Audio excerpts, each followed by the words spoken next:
So this is gonna go better. That's fine. You see, the word we shouldn't use is buy, because you're not necessarily buying. You are going to the chief and say, "Can I please occupy?" Here's a token. And for that you pay. Yeah, here's a token of Appreciation for your considerations. Sure. If I can live here for as long as I live, kind of a thing. 1,500 rand for 1,000 square meters. Mm-hmm. That's And no one can tell you what to do. You can do whatever you want. There's hardly any control within the... You can make money. Anything. One of the stories that broke out, but a lot of South Africans still don't know, is there were contracts signed during apartheid. Mm-hmm. Sports fields, sports grounds, golf clubs. I think there's one in Cape Town. Mm-hmm. I don't want to lie about the amounts, but sawubona mfethu njani? Moja. Siyabonga baba. Siyancenga baba hayi. Umfowethu la uyakhala ukuthi yazi yamnandisa endlala ekhaya. Kumnandisa nje. That's trying to win. Senzeleni nje. Hayi qatsheni siyabonga mfethu. Sawenze sisithayi aba-order kweminye abantu bathi namhlanje hayi amadoda lawo kuthiwa secela. No, thank you. Thank you so much, brother. Siyabonga.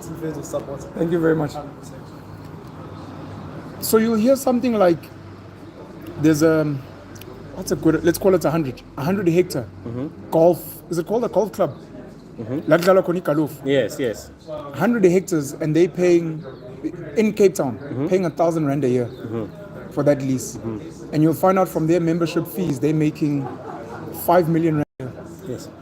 And those were signed back in the day. The sports clubs today, even around Joburg, they only pay for the electricity, and they maybe pay something like 500 rand a year. Just 3, 4, 5 years ago, the land around Marabastad, the owners, they were paying... Marabastad is there by the taxi rank. Yes. Someone bought that place and was paying 150 per... It's not even a joke. Someone literally made a deal with the current government at around 150 once off payment. Sure. Yeah. I don't know what the nitty-gritties, the internal stuff there, the internal discussions were. There's something we don't understand about land. There's something we don't understand, and it's silly, but anyways. Sorry, I interrupted you. You were speaking about your house. The same complexities is what will protect Zuma from not being kicked out from Kandla no matter what happens to him. Sure. The land that he's built is not his. So sure. No one can repossess. He owes this VBS bank money. Sure. So now when they say, okay, we borrowed you money and you can't pay our money, we are here to take what's ours. They're going to battle with that property. Because that property is not private. Sure. Doesn't sit at the private. It's not the same with me in here in Gauteng with a house where they can say we're taking this house and we're evicting you. They can't. Sure. So there's a little bit of wisdom in owning a house on tribal land. Also, the Divorce Act does not allow split. Huh? Yes, it does not allow the 50-50 split if you're married in common property. So if I own the house as a husband in a tribal land and I divorce with my wife, that land cannot be split. Who does it belong to? It belongs to the one who was given permission of occupation. Oh, even if it was a woman? Even if it was a woman. Okay. I was going to say, patriarchy. It's only for the man. No, it doesn't matter. But okay, whoever got the PTO. And the PTO cannot be shared between two people. That is why it protects against any possible split. So I cannot go with my wife and say, Bongani, Chavhalala and Nelisiwe asking for permission to occupy. It has to be an individual. That's why you hear about families with tribal land with umama. Yes. He's got tribal land, ubaba now. Yes. He's also got they would rather move and stay next door than to say this house was split between this and that. As much as people don't see it as an investment from a financial point of view, it has its own benefits. I mean, I want to dismantle this tribal land thing, to be honest. I feel like the kings and the chiefs don't care about the people. And the only power they have is this land thing. And if you take it away from them, they have nothing. When you think we should continue protecting the kings and the chiefs and tribal land? Or do you think we should be looking into, because you're almost speaking a concept of nationalization. Or do you think the whole country should be run in such a way that everybody gets a permission to occupy? Even if it's a foreign investor coming to mine, you can never own this land. You can only maybe lease. But most mines don't own the land that they mine. They lease. That's also either true. way. So that's not even a departure from anywhere else, because that's how it is. Mines lease land that they mine, and they live with. Normally, they leave the government with liabilities Yeah. for Rehabilitation. You know, I have a friend. I'm not going to mention names, but I have a friend who's. We're trying to write a paper on the issues of Zamazamas, and he said to me, one of those problems, Bongani, is that there have been mines who came to mine in South Africa, and they left government with a lot of unrehabilitated mines, which government does not have a budget to rehabilitate. That's why they're just sitting there. They're just sitting there. I know Zamazama can come through. And where they cried about the same things, there's a term that they use for unclaimed mines. The owners are dead, they're overseas, are not alive anymore, but you can't touch that land in your own country. You can't touch the land as a government, your own land, which was mined by another mine, because you have to do paperwork that traces the owner. And then, According to the land audit, 6% of South African land, it's unknown who the owners it's are. unknown.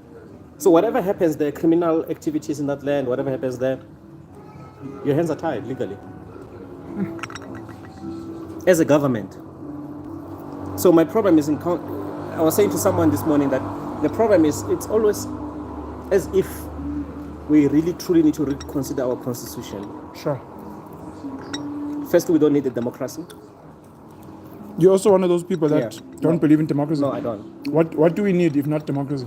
And who must be the leadership of that thing? Penwell, democracy is a privilege. It's not a right. What does that mean? It must be earned. It requires a sophisticated society that has reached a specific developmental state. It's a responsibility. It's a huge responsibility. Democracy is a huge responsibility. Think of you and your family. You have children, you've got a wife. Are you going to really, truly practice democracy where you give your children equal rights to make decisions Never. in your house? You never do that. And if you think of a Because country, they haven't earned it. they haven't earned it. They're also too naive and too uninformed to make any informed decisions on the running of the household. President is a father, country is we are children, Sure. and we don't, I say children not from an undermining, but we don't know Sure. half what happens when he makes decisions. But now and then our current president needs to consult left, right, and center to make a tiny decision because our constitution requires him to do so. So nothing happens. So our current democracy is a hindrance to development. What's a better model? Get a dictator. Allow a dictator. Who must allow a dictator? Dictators normally are not allowed, but are forced. No.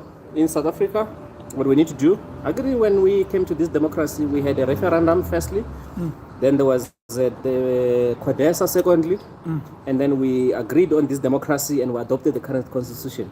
The sandwich is too nice. Sorry. It's very nice. I'm going to take some of it away. Then we agreed on Nakona Jobuti, we agreed. We didn't. They agreed in their small group. Was forced. As you said, we are children. So what must happen, Penwell? And I know it's a long shot. A revolution. Led by who? Malema. I don't care who leads it. Doesn't matter. Doesn't matter. It has to happen. Okay. And the current leadership must be dragged out kicking and screaming physically, not by voting. That's us. And then when we've done that, we must then now convene,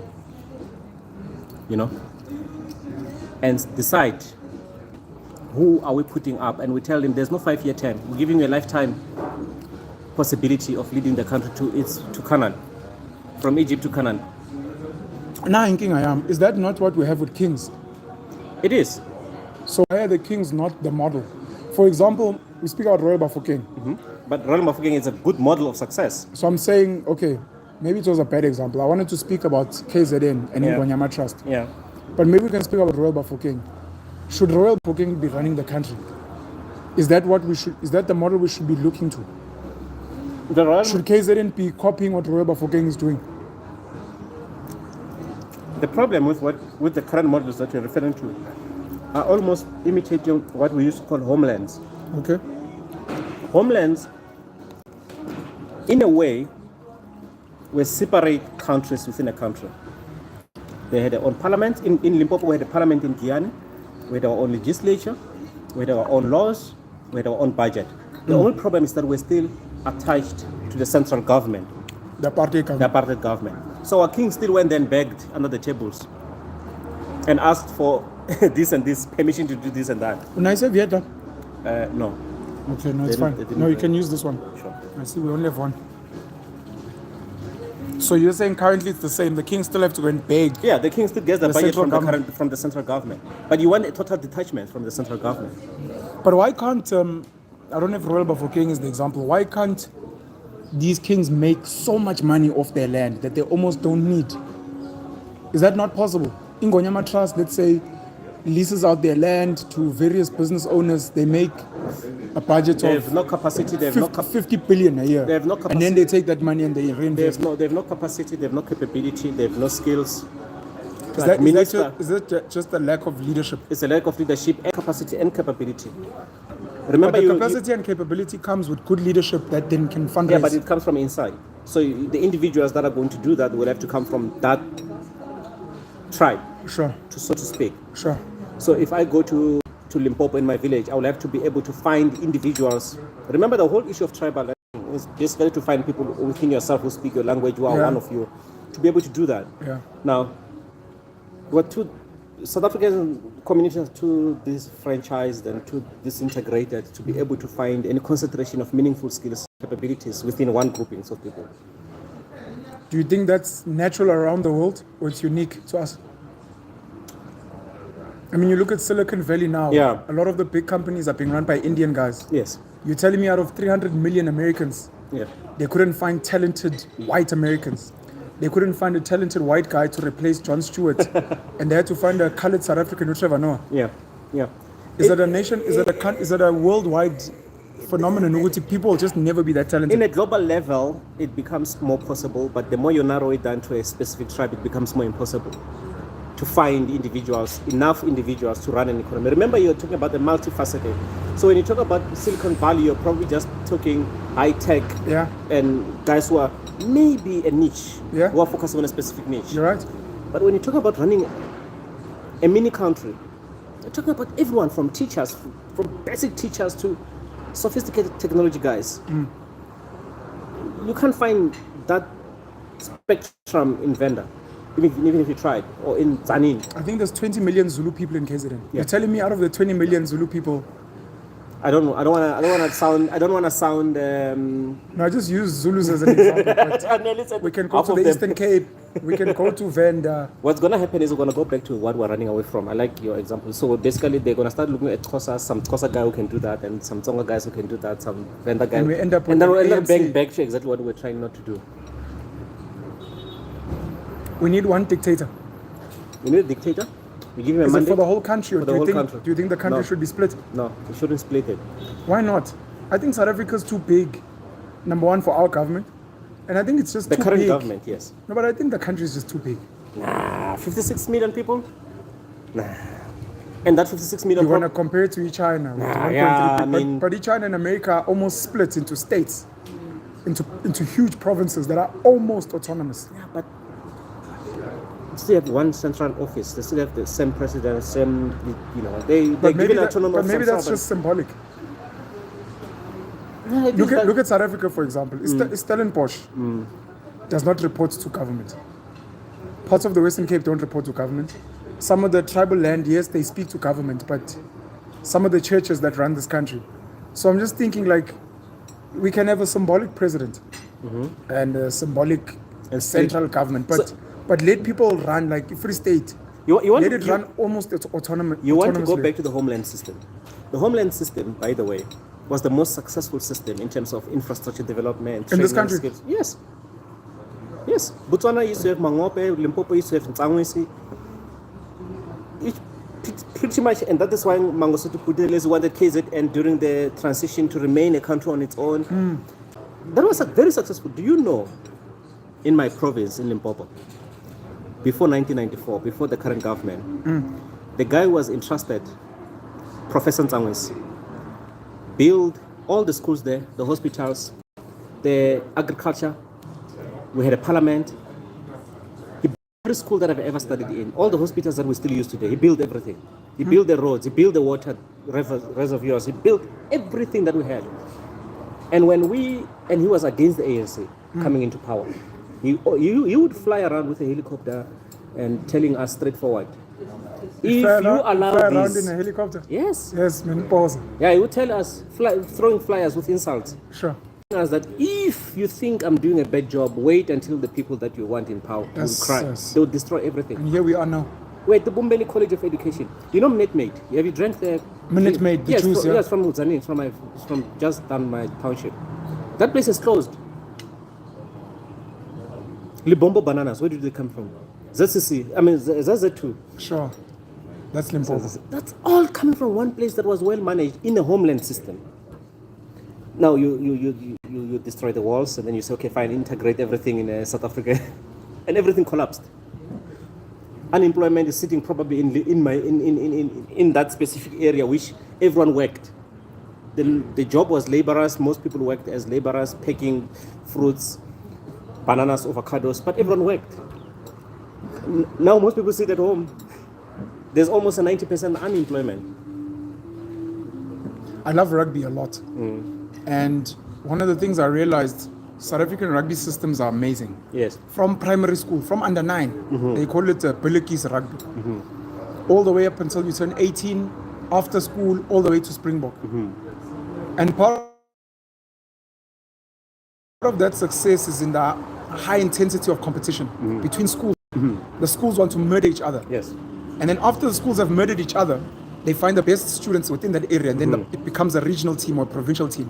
And then the provincial teams want to murder each other. Yes. And then out of that, you create a South African national team, which goes all the way to the Springboks. And it becomes powerful because at the bottom, the kids are so competitive. We don't have that like on an economic basis, where Free State is competing with KZN, is competing with the Northwest. We don't compete at such a high intensity level, so that by the time you get to the national economy, we're like the Springboks, and we're amazing because we have high competition. And it's almost like with this Homelands thing, it would have been great if you could have Homelands competing. How's your economy doing this year?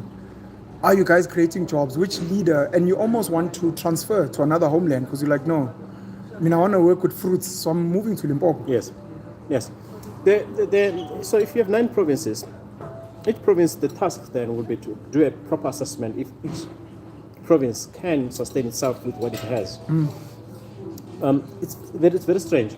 Limpopo is considered one of the poorest. You know, during the Homeland, with the Eastern Cape. Yes, but you know, during the Homeland system, it was the wealthiest. It's one of the wealthiest provinces. Limpopo is it's like Africa. It's like Africa rich in commodities, but rich poor. in everything. So this is You see. So I don't know, Penwell, whether the idea or what should work or what can work would be to collapse or to ring fence the provinces and rebuild the homelands. And say each province, let it identify its own economic potential and develop that and look after its own people. If that in a social level will not reinforce tribalism, it will, but is that a bad thing? If you look at nations that compete, China versus America, if you look at France versus Italy, it's nationalism, whatever, but again, it goes to what I was saying of high competition, but that breeds excellence. Kaizer Chiefs versus Pirates. But if those guys are competing aggressively, you get a strong Bafana team. Yes. I have not thought of it up to the end.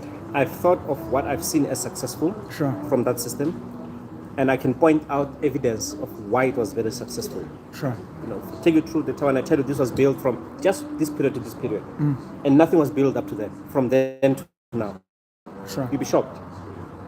You'll be shocked.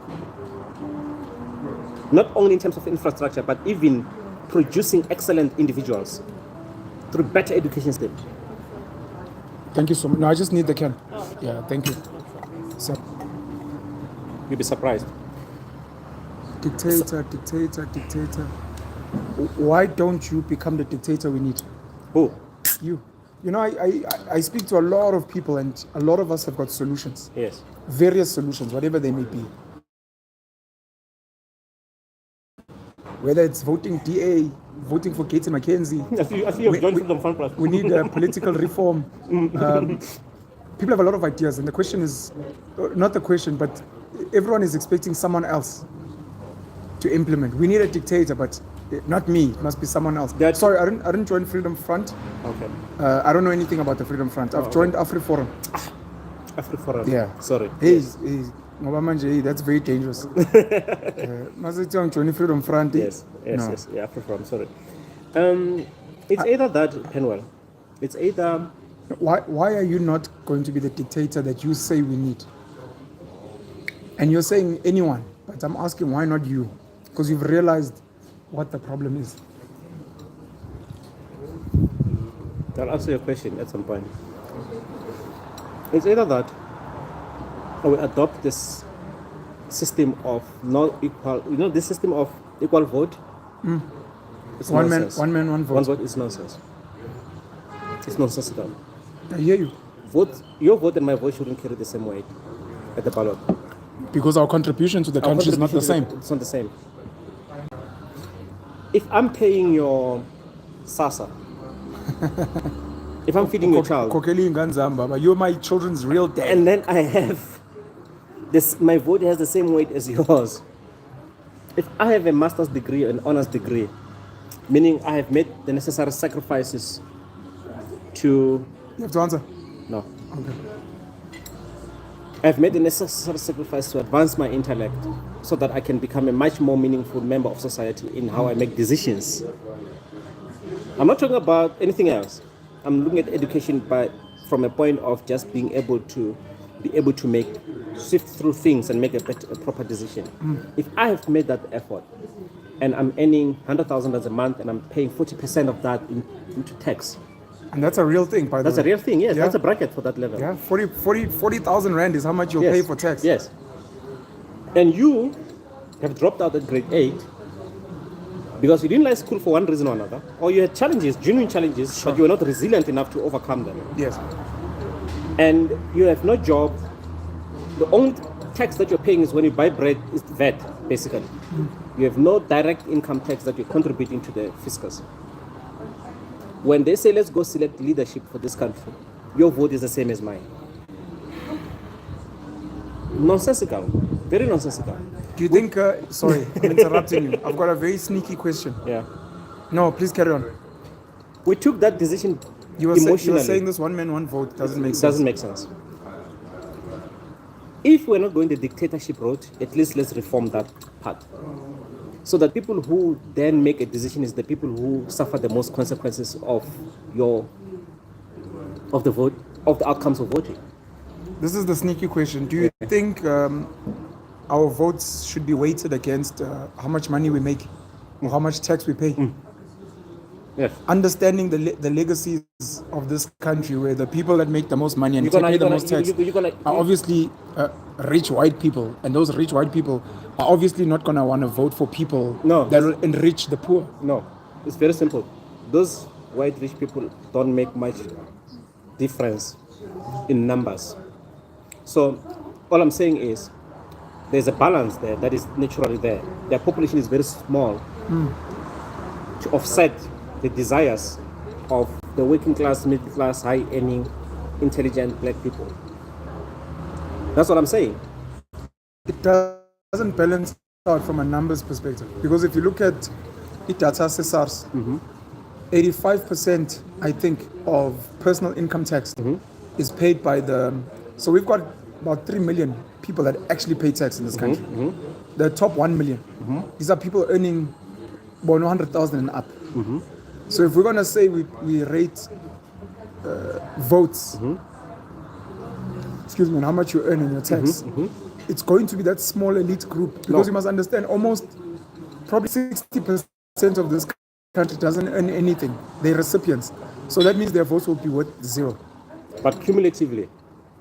That's what I'm saying. Cumulatively doesn't make sense. It does. It does. Here's what it does. A half a vote times a half a vote. Let's divide the voting power by just two categories. Okay. Those who pay income tax and those who don't. Okay. Forget, even if you're paying 9 million per month. Sure. you're still going to have one full vote. Oh, The so one who does not pay Oh, any... that's what I... No, sorry. Please carry on. So we split in just two. We don't say when you have, the more you earn, the more you double or triple or quadruple your vote. No. We're just giving it two categories. We're saying if you have a job, right, and you are earning an income and you are paying tax, You can vote. everyone can vote. Okay. Let's deny people the ability to make a decision. Sure. Everyone can vote. But if you are unemployed, let's forget about the reasons why you're not employed. Sure. Let's just look at the fact that you're not paying taxes. Yes. And we're just looking at taxes. And Yes. I know you've mentioned education. And we can have maybe another way of making those who have an education but unemployed have a say that is hear above you. those who don't even have an education and have no job at the same time. I hear you. But just to simplify. Yes. No, I'm just saying. Yes, just to we simplify that. You don't have a job. We don't really care the reasons, but you don't have a job. Yes, you don't have a pay job. tax. Listen, you get a half a vote. If you have a job, even if you're not educated and you're paying tax, you get a full vote. If you're educated and you're paying taxes, right? Especially maybe because our taxes in categories anyways. Yeah. You're paying this much tax and we don't go above that level. We don't say above this, above that. No, we just say if you're paying 35% of your income into taxes, for example, you have 1.5 vote. So you see you have a half, 1.5. Now, I'm saying here's what the balance is. Because the numbers of those who earn 1.5 is small quantitatively. And the numbers of those who are unemployed, although they're getting half a vote, is huge quantitatively. It is likely. Won't it give us what we have currently? No, it won't. I think what you're going to have is the middle ground, the unemployed, the employed. It's just going to help taxpayers a bit more than. It's going to help those. currently. It's going to help those who earn taxes to have much to tip the scale towards their favor. I hear you. Even if, for example, it brings back to almost equal, it won't be at the scale at which it is at the moment. For right now, I'm disgruntled that I've spent 15 years or so at the university, and I make so much money, and I'm paying so much money into taxes. There's a guy right now who's just thinking, where am I going to steal? Which car am I going to break into? Sure. And tomorrow, if there's election, the same guy has an equal say on who runs the country. Of course. It's an emotional decision that we've made. It's not an economically practical decision. I hear you. So either that or you. We need political reform. Yes, you need in a various political- ways. Yes. But I'm waiting for you to tell me why you're not the dictator that we're waiting for. You're telling us we need I'm a dictator. I'm saying, okay, I'm Baba, too lead insignificant. us. I'm too insignificant, Penwell. It's fine. All of us start off insignificant. You'll become significant as you start the revolution. But I was saying to someone, I think this morning, because your invite sparked my mind a little bit to think. I was saying to someone, one other problem is that you get a leader, you elect the government, Yes. and you give the president 5-year term. It's nonsense. Sure. It's too short. It's too short. It's too short for anyone to implement anything meaningful. Yeah. We're giving you 5 years to be a parent. Yes. Make the most of that child. And you know what this guy is gonna do? You know what this guy is gonna do? He's gonna make all the decisions that he can ring fence within that 5 years. Yeah. So that he's not blamed for this and that and blamed for this and that. And then he's out because he's gonna shift the next responsibility on whoever comes after 5 years, Sure. at most 10 years. Because we don't allow third term at all. Mbeki tried it and he bent his fingers. You see. So have a dictator that you give a lifetime. Just get him young, get him in his 40s and say, dude, we're giving you a mandate. These are the deliverables. We want economic growth at 3% per annum, year 1, year 2, year 3. We want this to be this and this and this. 1, 2, 3. If you want land expropriation, this is what we want. You give him a mandate. And you tell him, you see the way we've put you here, we didn't put you democratically. We can still remove you at any given time should we choose to, especially if you don't deliver. Is that the best model of leadership? Conquest? Or a coup? Or a revolution? It is. At the given time of a country's history, it is. Depends what you're looking for. My question is, so I've said this about, when I speak about our politicians, number one. Young people are saying, but our politicians are old. And I tell them, you are being bullied by old people. And if you as young and as smart and as strong as you are getting bullied by old people, you don't deserve to lead. Yes. You only deserve to lead once you can dominate them Yes. in various ways, psychologically, whatever. So I've said the same about family. Yes. If your grandfather who's old and weak is still dominating in the family and everyone's scared of him, I'm like, Baba, you don't deserve to lead. Until you're willing to take a stick and be like, Baba, I'm gonna smack you on the head. So I'm saying, should that be the model even in leadership? It must always be the person who's willing to fight this guy and defeat him. That's how life works. That's how it has always been. That's how it works in the jungle. That's how it works in the jungle. That's how it works in the jungle. And we're not too different from the rest of animals anyway, so I don't know how we gave ourselves such distinctions. A lion in the jungle is as good as its strength. Sure. The moment it cannot hunt and provide, it get kicked out from the pride, it get lonely and dies a lonely life. Yes. That's how it is. You're against charity? Yes. I am. It's one of the silliest things that promotes so much laziness. I am against charity. I want to hear your story now that I'm recording you. And I'm going to upload it and it's going to remain. I just want to make sure the lighting is fine. I'd like to hear your story. You can start it from how you got into tertiary and how you sustained yourself during your varsity years, and then end it with what qualification you have today. So I was a marathon runner from the age of 14. 14? Yes. I finished my... You are a long distance runner? Long distance runner. Oh, not marathon. Long distance. Well, I started my first race was a 21 Ks at the age of 14. Yarr! That's a half a marathon. Yes. I started running by accident. But anyways, I enjoyed it. And academically not gifted at all. Look at my I actually got an S from a trip. What's an S? Non-university qualification. You? That means you can't go to university. You have to. You just passed. Yeah, you just made it, so you can go to a technical school or something like that. Okay. I'm listening to you. Well, when I passed my matric, and my parents was like, we don't have money. Thank you. My parents were like, we didn't put money for varsity. We didn't think you were gonna make it. So they bussed me to Gauteng, and in a quantum with a bunch of other students. I ended up at Pretoria Tech studying sports and exercise technology. Had you applied? Yes. So I was very good as a runner. I had set a 29 minutes record in a very hilly course in a race called Westphalia in Zanen. And what I did is I've always relied on my strength more than my weaknesses. So when I applied at the then Pretoria Tech, I sent my academic transcripts and I realized this is not enough. Then I attached every newspaper clip in that application. That's nice. Of all my winnings. That's very nice. And that's a hack, by the way, for some kids. Which says, apply. Yeah. But when you're applying for that job, mention everything. Your father takes out 50. And sometimes you manage the budget and all my winning testimony attached it. Mind you, this thing goes to an administrative office. Probably some guys look at this. It's like, this is the first thing we're seeing. We just put an excellent result. Sure. I didn't tell my parents, but I got accepted in the middle of the year to say, based on your sports achievement. And then Pretoria Tech was very good in sports. Sure. They had some of the best cricketers coming from some of the... Pretoria Tech is TUT today? It's now TUT. Okay. So I got accepted, and I went there, and I didn't do well academically. Not because I'm stupid. I think it was just the struggles of life all around. I dropped out, and my parents said, okay, fine, perfect, good enough. We've seen this coming. You're on your own. Get a job or do whatever. We don't care. What are your parents doing? My mother was a teacher. My father works for the Department of Water Affairs. He manages some of the plants that supplies water. To this day? To this day. Okay. Your mom is still teaching? No, she had a car accident in 2005 and she retired right away. I'm sorry. Yeah. Okay. But...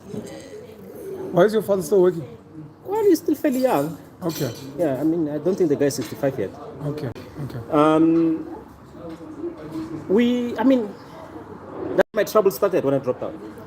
They said you're on your own now. They said you're on your own. We've set 750 rands for your application. And I think we might have given you another 3,000 rand for this couple of months. And you've wasted it. Do you think that was fair? No. I asked this from a general perspective because a lot of parents punish their children for poor academic performance without looking at the why. You might find that your own parents struggled at school. Yes. They weren't good at school, but they're punishing you for not being academically strong. Not because you are drunkard. Yes. I didn't even drink. I didn't. I'm not Johannesburg, basically. I mean, I was just a runner. And they knew that this guy lives for two things. If it's either he's trying to get some good marks at school or he's running. But that was not good enough as a reason to say, let's maybe be resilient him. So anyways. It sounds like they were punishing you. Sure. Around the same year, 2001, that's when I joined Hammond Gold, my running club. Okay. Under Nick Bester. That's nice. Actually, Bester saw me running the Agape 32Ks, and I finished 7th overall, I think. And when I went to the stadium to do my speed work the following week, there was Nick Bester. There was Dimitri Grishin. He had just won the Comrades 2000 or 1998 or something like that. These are all guys. Where's Harmony? Harmony. Where were you based? Pretoria West. Oh, okay. That's where the running club. Yeah, the running club was there. In fact, Nick Bester bought the running club for me to live in as a first athlete. He's like, you're good, man. Where do you live? I'm like, I live in an Atridgeville. He's like, with who? I'm like, I live in a garage. I lived in a people's garage, like at the back of the house. He's like, you were paying rent? Like 150 per month. Okay. And this guy, so Nick That's how much shacks go for, by the way. Yeah. I've heard. Mafunuk rent a shack around here, Joburg. They pay 150 a month. Yeah. Hectic. Yeah, it's hectic. And I would run from Atridgeville. By then, remember, I'm still now at school. Run from Atridgeville to Pretoria West and back after school. What's the distance? Do you know? Like 15Ks, so 30Ks a day. 30K return a day? Yes. But you'd get to school smelling. But just to fast forward, I'll go back. But remember when I came to Joburg, I was still running. And I lived in Hillbrow, in a flat called Statesman. That's where I met my wife. And I had a scholarship in Boston Media House. And Boston Media House was in Rivonia. And I had no money for taxes. Rivonia and Sandton? No, past Sandton. But other side of Sandton, Rivonia at the end, yes. Towards the end of... By the highway? By the highway. So I usually used to run the Rivonia Road all the way from Hillbrow. Early in the morning to school, in a school bag with all the books and all the stuff and the clothing and the changing clothes. One of my friends then was Mo Flavor. We were classmates. Sure. 2003. And I will arrive there. I made sure I arrived before everyone else so that no one sees me. I came running and I can run into the bathroom, wipe myself, put it on, sit in class like everyone else. And then when the school, then like this time, I'll wait for sun to go a little bit down, run from Rivonia all back to Hillbrow. And my wife was my girlfriend then. She would know I'm back and she'll bring her. What's the distance? 15K? I wouldn't know. No, from Hillbrow.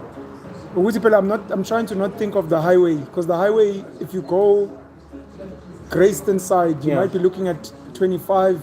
If you go around, it's even further. If you use the Rivonia Road, the Sandton Drive, down, you're talking around 20-25.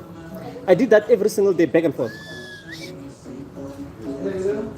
Arthritis when you're old. But anyway, we'll speak about that later.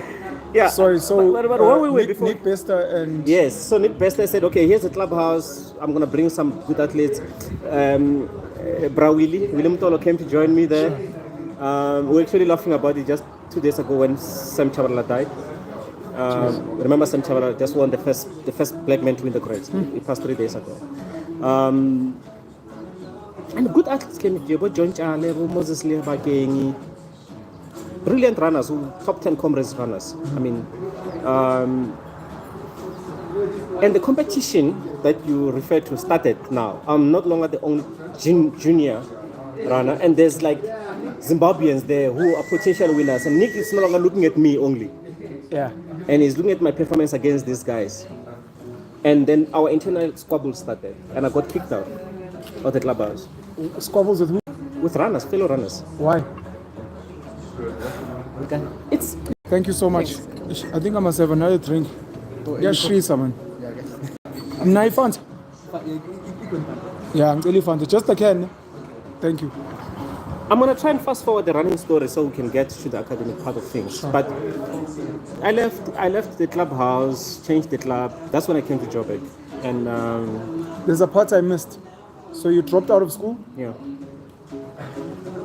In August. 2000. And I'm trying to figure out the last you dropped out of school. Your parents said you're on your own. Yeah, This was after this whole story or before? before. So I dropped out, Okay. and around the same period, before they knew I've left school, I had already been in touch with Nick. I was now moving to the clubhouse, just around the same time. Okay.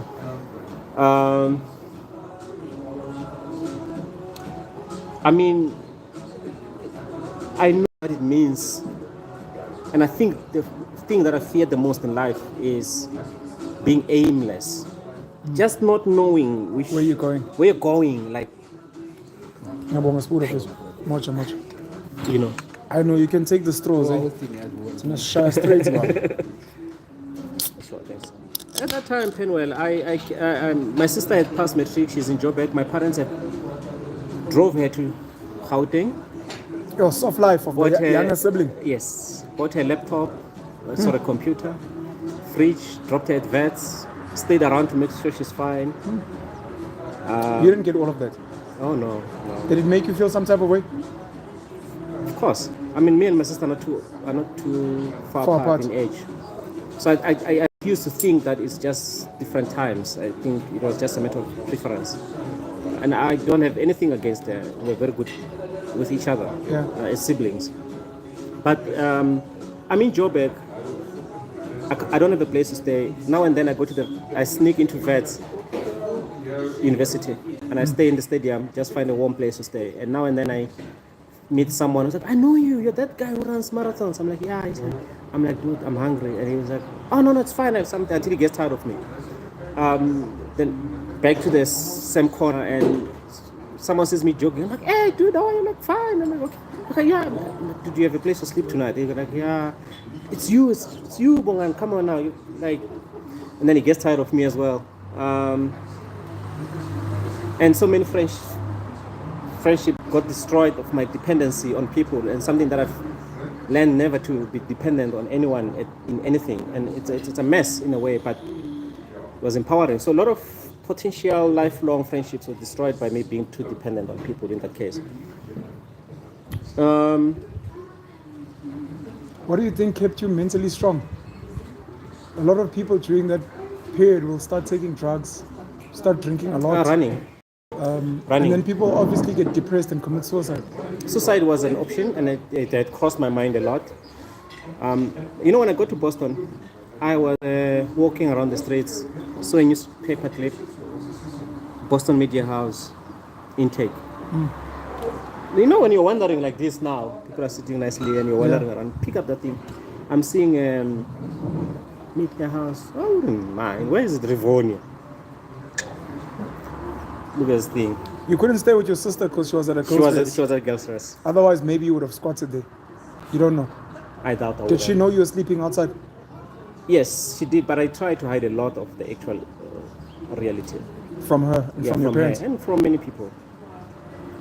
I'm a little bit proud of the person. Even then, I would dress up and clean up. Look clean. That's why even now, my wife would like, oh, we're so stressed about money. I'm like, I would never look like my problems. Yeah. Boston Media House, sorry. Took the clip, ran to the college. I'm like, knock at the reception. I'm like, okay, I would like to study. And they were like, this is the account office, but you need to give us your matric thingy. You must have this and this and that. I'm like, firstly, I have S. Secondly, I don't have money. Where's the principal? Or there was like, he's there. I won't forget him. His name was Alan Poyas, a Jewish guy. I'm like, hi, Alan. Okay, so I would like to study. I would like to get a qualification. I have no money.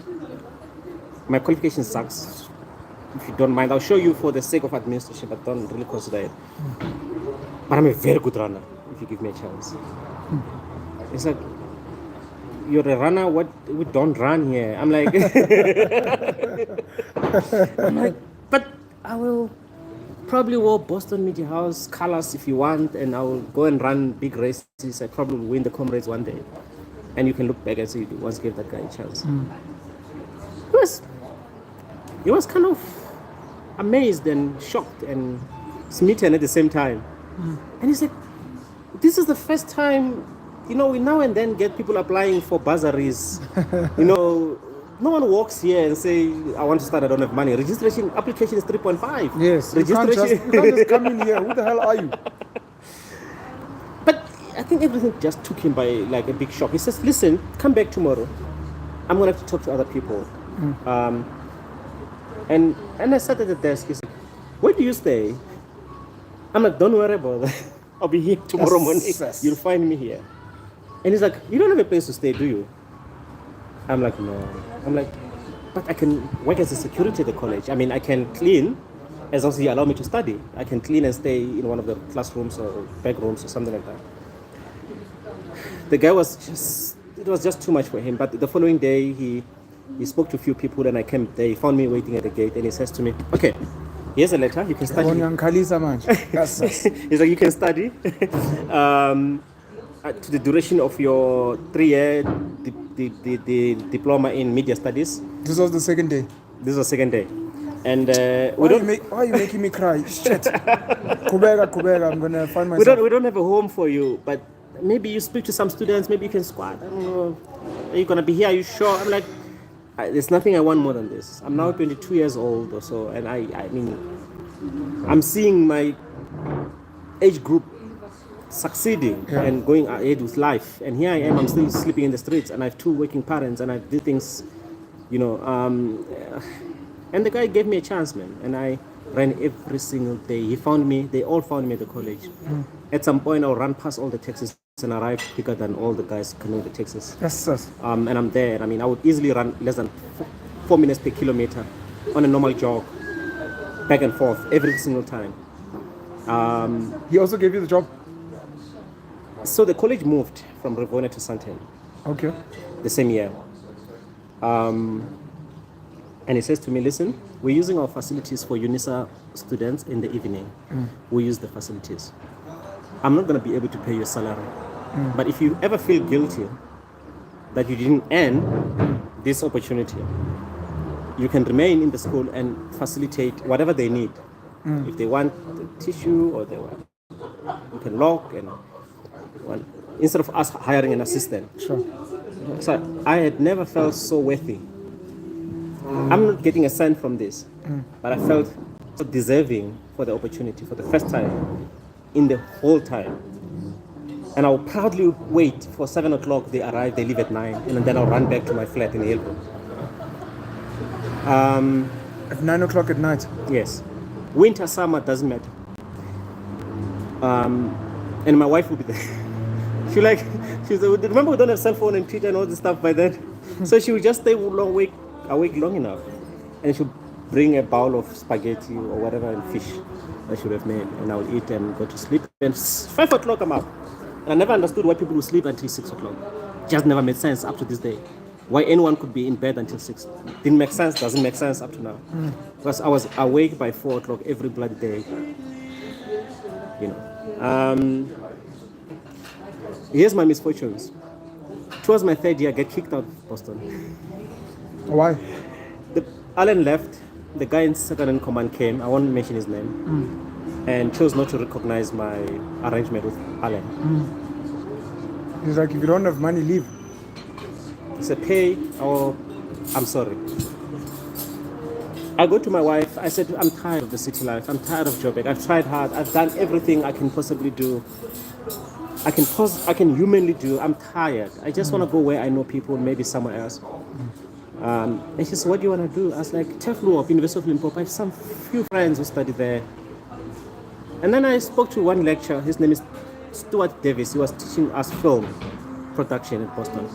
I said, Stuart, I want to go. I don't know what. And it's like, let me put a CV for you. Let's see. So he helped me get some sort of job in Mokopane, School of Excellence. It's a sports and academic staff college. Started looking after students. Got kicked out as well. Then came back to Joburg just to see my wife that week. And my wife says, listen, I've 1,000 rand with me. It's a lot of money then. And I said, it's a lot of money even now. And I said, okay. She gave me the card. And she was like, do what you need to do. I went down to Hillbrook, bought a bicycle. You know, the 5 coke, the thin-wheeled one. Yes, sure. bought that. Came here to Rosebank. Actually, I can still take you to the shop where I buy a few things. Came to Rosebank, bought some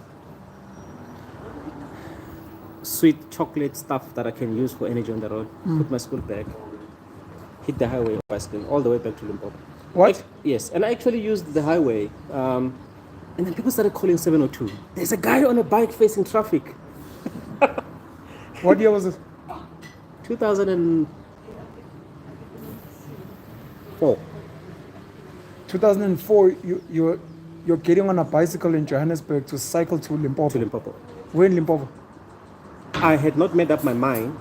I thought I would end up at Teflo of University of Limpopo. So I just wanted to head north. I didn't care at that point where I'm going to be, but I didn't want to be here. You weren't scared. You have no fear. Your brain wasn't thinking, let me try catch a I'm bus. scared now. Now when I think about it, I get scared, but then no. Let me catch a bus. No. What am I going to do with 2-hour bus? I'm going to be quick to get depressed again, having arrived. I wanted to spend time. Your girlfriend wasn't scared for you. I didn't tell her. What am I doing? I just said, yeah, it's fine. I'll She go. just gave you money and you. Yeah, and I went and bought a bicycle. And she said, do what you think is important. And when you thought what's important is buying a bicycle and ride. Getting energy for the road and hitting. Yes. At least for those hours, I'm not thinking about my problems. Your mind wasn't okay.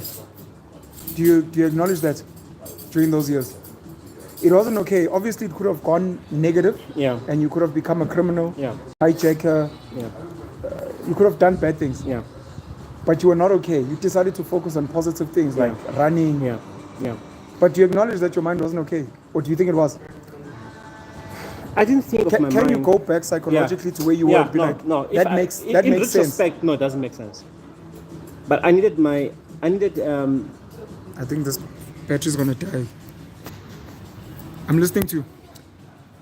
For me, my body and mind were so synchronized that I needed to always be exhausted. Sure. Physically, for me. I cannot be energetic and be thinking hard. Sure. That was what was going to lead me to suicide. When the body is tired, completely exhausted, I could at least sleep. You know. So, it's one of those things, Parental.